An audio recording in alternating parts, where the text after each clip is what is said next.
शायद आपने अभी तक अपनी सेकेंड इनिंग नहीं जी होगी या उसकी शुरुआत नहीं की होगी, मगर कई ऐसे लोग जो अपनी सेकेंड इनिंग की शुरुआत कर चुके हैं। यह कहानी है दिल्ली के वसंत कुंज के the second inning old age home की। इसे हम ओल्ड एज होम इसलिए कह रहे हैं ताकि आप इसे समझ पाए कि यहाँ पर बुजुर्ग रहते हैं, बल्कि यह बुजुर्ग के लिए एक घर की तरह है, क्योंकि घर की तरह ही यहाँ पर हर चीज की देखभाल होती है। उनकी सुबह की चाय से लेकर रात के खाने तक सभी देखभाल यहाँ पर की जाती है, जिसका नाम है द सेकेंड इनिंग, जहाँ पर बुजुर्गों को उनके बच्चे छोड़ जाते हैं जो उनको टाइम नहीं दे पाते, और यहाँ पर रह रहे बुजुर्गों को भी यहाँ पर किसी बात की कोई कमी नहीं है, बिल्कुल घर जैसा ही महसूस करते हैं। तो आइए आज आपको इस द सेकेंड इनिंग बुजुर्गों के दूसरे घर का दौरा करवाते हैं। द सेकेंड इनिंग यानी दूसरे घर में उनके लिए हर तरह की ज़रूरत का सामान है,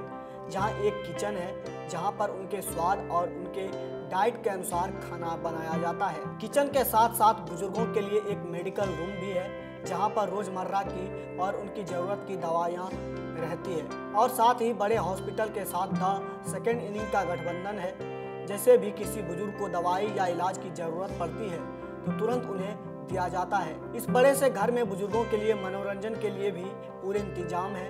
कैरम बोर्ड, चेस, पत्ते, टीवी, म्यूजिक सिस्टम है, जहां पर हर प्रकार के खेल एवं मनोरंजन बुजुर्गों के साथ यहाँ किए जाते हैं। साथ ही जब भी किसी का जन्मदिन या त्योहार होता है तो गीत, संगीत, नाटक बुजुर्गों द्वारा खुद किए जाते हैं। यहाँ पर बुजुर्गों के लिए कई बड़े नाटक किए गए हैं, जिसमें खुद इन बुजुर्गों ने उसमें काम भी किया है, और साथ ही कई बड़े सिंगर यहाँ पर आते हैं, और त्योहारों का दिन होता है या किसी का जन्मदिन या किसी का जन्म दिवस होता है तो अपना परफॉर्मेंस देते हैं। यह बुजुर्गों का दूसरा ही घर है।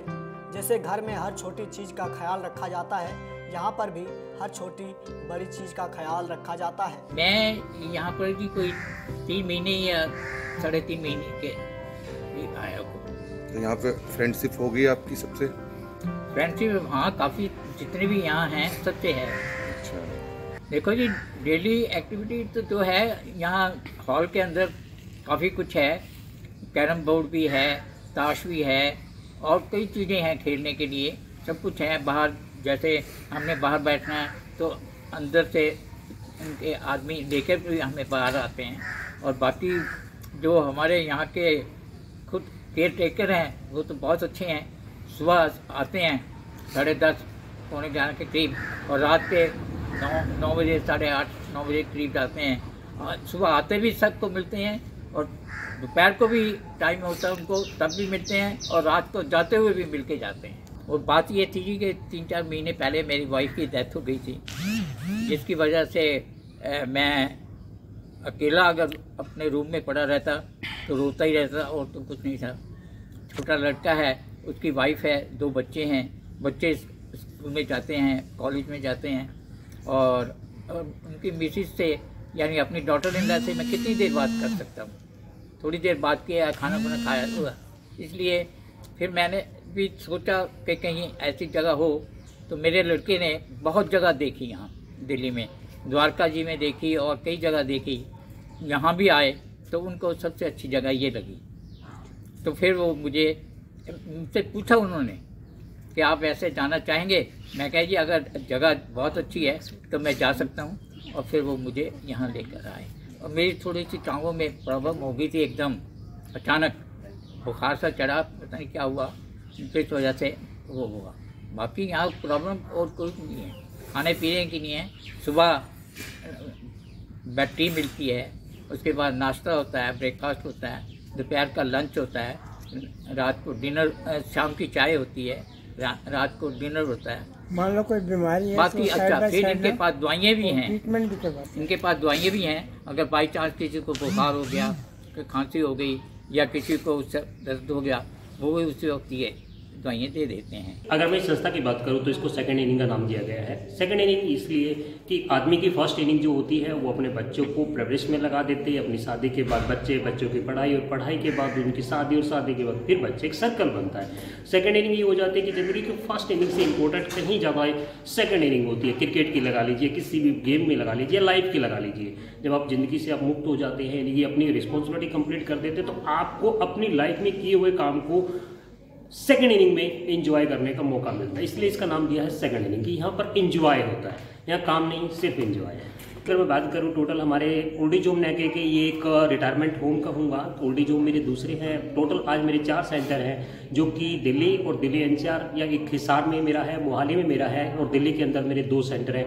टोटल आज की डेट में मेरे पास 500 प्लस सीनियर सिटीजन रह रहे हैं। मेरे सौभाग्य की बात है कि मैं सीनियर सिटीजन के साथ रहता हूँ, वो यहाँ नहीं रहते, मैं उनके साथ रहता हूँ। सबसे बड़ी बात ये है। और अगर मैं यहाँ की बात करूँ तो यहाँ पर जितने भी लोग रह रहे हैं वो एक ऐसे क्लास के लोग हैं जो कि गवर्नमेंट ऑफ इंडिया के रेस्पेक्टेड जॉब से रिटायर्ड है। यहाँ पर उन लोगों को रखा गया है। दूसरे जो सेंटर है वहाँ पर ऐसे लोगों को रखा है जहाँ पर एज लिमिट नहीं है, वहाँ 10 साल का बच्चा भी रह सकता है और 100 साल का बुजुर्ग भी रह सकता है। वो इसलिए कि वहाँ पर हमारे शेल्टर होम है। शेल्टर होम में कि रोड साइडर जो लोग होते हैं, रोड पे पड़े हुए हैं, कीड़े पड़े हुए हैं, सालों से नहीं नहाए हैं, या कभी उनको ये कहिए कि अपने परिवार का प्यार ही सौभाग्य नहीं हुआ है, उन लोगों को वहाँ पे रखा जाता है, जहाँ पर कम से कम आज की डेट में 150 से 250 सीनियर सिटीजन रह रहे हैं। इस सेंटर जहाँ हम 26 पार्क लेन में खड़े हुए बसंत कुंज में, तो यहाँ पर मेरे पास 25 सीनियर सिटीजन है जो उसी क्लास के गवर्नमेंट ऑफ इंडिया के रिटायर्ड ऑफिसर्स हैं। जी अगर मैं बात करूँ इनके डे टू डे की, तो सुबह ये 6 साढ़े 6 बजे वो इनकी रूटीन होती है, क्योंकि ऑफिसर में एक डिग्निटी होती है और डिग्निटी में वो अपने टाइम को बड़ा पंचुअल मानते हैं। आज भी वो पंचुअल है उस चीज़ को लेके।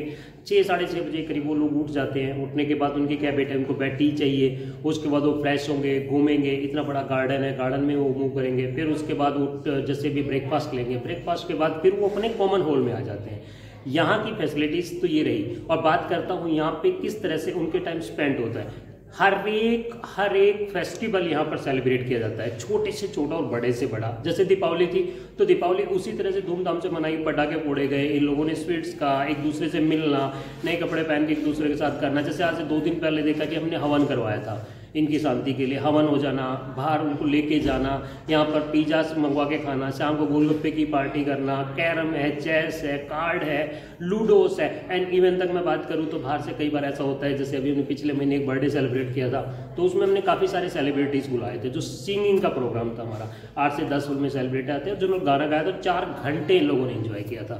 द सेकेंड इनिंग में बुजुर्गों के लिए हर तरह की सुविधा है, बल्कि संस्था का पूरा स्टाफ बुजुर्गों की सेवा में होता है। यहाँ पर उनके खाने पीने से लेकर स्वास्थ्य का ख्याल रखा जाता है।